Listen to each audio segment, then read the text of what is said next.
गोरखपुर में हाथ में मशाल और दिलों में अमर बलिदानियों की यादों तथा भारतीय सेना के जाबाजों के पराक्रम की दीप्ति वीरों को समर्पित आकाश का सीना भेदते उच्चाघोषीय नारे, जोश और जुनून से लबरेज यह नजारा सोमवार शाम शहर की सड़कों पर सबका ध्यान अपनी ओर खींच रहा था। अवसर था अखिल भारतीय क्रांतिकारी सम्मान संघर्ष मोर्चा के संयुक्त तत्वावधान में आयोजित भारतीय सेना की शौर्यता को समर्पित मशाल जुलूस शौर्य चेतना यात्रा का। पंडित राम प्रसाद बिस्मिल बलिदानी मेला एवं खेल महोत्सव आयोजन समिति के संयोजक ब्रजेश राम त्रिपाठी जी के नेतृत्व में विगत 15 वर्षों से शौर्यता वीरता को समेटे परंपरागत ढंग से निकाली जाने वाली ये मशाल यात्रा हरिओम नगर तिराहे पर स्थित पंडित बिस्मिल की मूर्ति पर माल्यार्पण कर उन्हें नमन करने के पश्चात जिला परिषद रोड, कलेक्ट्री कचहरी, गणेश चौक होकर गोलघर काली मंदिर के सामने सरदार पटेल की मूर्ति तक आने के बाद सांकेतिक सभा में तब्दील हो गई। यात्रा के दौरान पूरे रास्ते दृश्य बड़ा ही रोमांचकारी और नयन भिराम था। घोड़ों पर सवार युवा ढोल नगाड़ों के थापों के बीच एसएसबी के जवान और एसएसबी बैंड, एनसीसी कैडेट्स के हाथों में तिरंगा, अन्य बैंड की धुन, क्रांतिकारी वीरों के नाम की बनी पोस्टर पर आधारित आतिशबाजी, गाड़ी पर बनी तोप से शहरवासियों पर पुष्प वर्षा से स्वागत, अपने हाथों में जलती मशाल और ये दीवाने कहाँ चले, जेल चले भाई जेल चले का स्लोगन लिखी हुई तख्तियां, सेवानिवृत्त सेना के जवान, छात्र छात्राएं, शिक्षक, प्रोफेसर, प्रधानाचार्य, अधिवक्ता, व्यापारी, बुद्धिजीवी, किसान, युवा, महिला सहित समाज का हर तबका मशाल जुलूस शौर्य चेतना यात्रा में शामिल होकर अपने भीतर के देश प्रेम और भावनाओं के ज्वार को बढ़ा रहा था। इस संबंध में मीडिया कर्मियों से बात करते हुए ब्रजेश राम त्रिपाठी ने बताया, आज के मशाल जुलूस का 2 आयोजन है। आज के दिन भारत ने पाकिस्तान पर सैन्य आक्रमण करके उसके 97,000 सैनिकों को घुटने के बल लाने का कार्य किया था।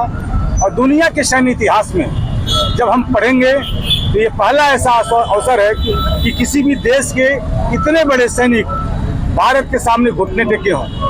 ऐसे 97,000 सैनिक जब आत्मसमर्पण किए, वो दिन था 16 दिसंबर 1971 और तब जाकर पाकिस्तान के 2 विभाग टुकड़े हुए। पूर्वी पाकिस्तान के रूप में दुनिया के मानस पटल पर भारत और विश्व के मानचित्र पर बांग्लादेश का निर्माण हुआ। आज 16 दिसंबर के उस भारतीय सेना के शौर्यता वीरता के प्रतीक आज ये मशाल जुलूस है। लेकिन इसके पूर्व कल 17 दिसंबर है और 17 दिसंबर काकोरी की घटना के महानायक पंडित राम प्रसाद बिस्मिल, ठाकुर रोशन सिंह, अशफाक उल्ला खान और राजेंद्र नाथ लाहिड़ी, इन 4 क्रांतिकारियों को अंग्रेजी सरकार ने उनको फांसी के फंदे पर लटकाया था। और 19 दिसंबर को बिस्मिल, अशफाक और रोशन को फांसी दी गई, क्रमशः गोरखपुर की जेल में, फैजाबाद की जेल में और इलाहाबाद की जेल में। लेकिन 17 दिसंबर को राजेंद्र नाथ लाहिड़ी को गोंडा की जेल में फांसी दी गई थी। उनके इस पूर्व संध्या पर भारत माँ के उस वीर सपूत को नमन करते हुए उन्हीं के साथ 1857 से लेकर और 1947 तक चले 190 वर्ष के कालखंड में जिन लोगों ने भारत माँ को आजाद कराने के लिए अपने प्राणों का उत्सर्ग दिया, जेल गए, पुलिस की लाठियां खाई, ब्रितानी हुकूमत ने उन पर अत्याचार किए, बर्बरता किए, ऐसे भारत माँ के उन वीर सपूतों को जिन्होंने देश की आज़ादी के लिए अपना सर्वस्व निछावर किया, ऐसे भारत माँ के लाल को हम नमन करने के लिए जो 20 दिन का पंडित राम प्रसाद बिस्मिल बलिदानी मेला खेल महोत्सव आयोजन समिति का आयोजन करते हैं, उसके 11वें दिन आज हम मशाल जुलूस निकाल कर देश के जो भावी पीढ़ी है, जो बच्चे हैं, स्कूल हैं, कॉलेज में पढ़ते हैं,